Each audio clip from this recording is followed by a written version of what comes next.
Kota Ambon kemungkinan kembali terapkan PSBB.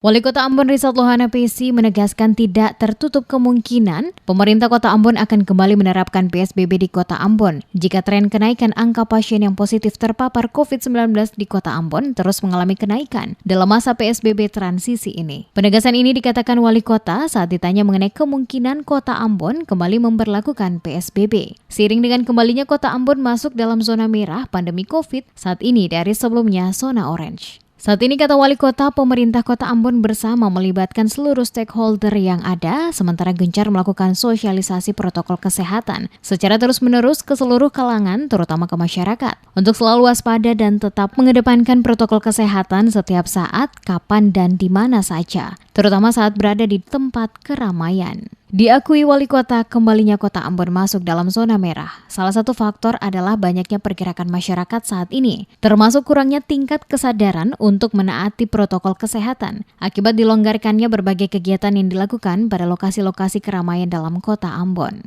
Oleh karena itu, selaku Wali Kota, ia mengharapkan untuk memutus mata rantai penyebaran COVID-19 di Kota Ambon, bukan saja menjadi tanggung jawab pemerintah, namun semua warga di Kota Ambon dalam mengedepankan aturan dan ketentuan protokol kesehatan, terutama wajib menggunakan masker setiap saat dan harus dijadikan sebagai suatu kebiasaan setiap hari pada lingkungan masing-masing, baik di rumah maupun di tempat kerja dan tempat umum. Pemerintah Kota Ambon bersama dengan tim gugus tugas sementara melakukan evaluasi menyeluruh dan diharapkan sebelum masa berakhirnya PSBB transisi jilid 2 ini berakhir, telah ada keputusan yang diambil apakah akan kembali menerapkan PSBB atau pola dan aturannya dirubah sesuai kebutuhan dalam rangka mempercepat mengembalikan Kota Ambon ke kondisi normal, minimal yakni keluar dari zona merah.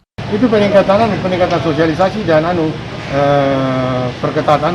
perketat pelaksanaan itu, jaga jarak. 3M itu jadi rajin masker, cuci tangan dan itu aja. Berarti bisa ke PSBB juga Pak ya? Kemungkinan juga bisa, ya. Kalau memang kondisi makin tidak bisa untuk dikendalikan, bisa saja kita pakai PSBB lagi, bisa saja. Tapi ya saya lihat sekarang kita coba untuk terus tingkatkan partisipasi masyarakat. Sementara disinggung soal proses belajar tatap muka bagi sekolah-sekolah di Kota Ambon, Wali Kota menegaskan pemerintah Kota Ambon tidak akan memberikan izin kepada sekolah yang ingin kembali menerapkan sistem belajar tatap muka di sekolah. Dikatakan Wali Kota, proses belajar mengajar di masa pandemi COVID-19 saat ini akan tetap dilaksanakan dari rumah dengan menggunakan sistem daring. Pemerintah Kota Ambon juga berinisiatif untuk melakukan sistem belajar melalui TV kabel.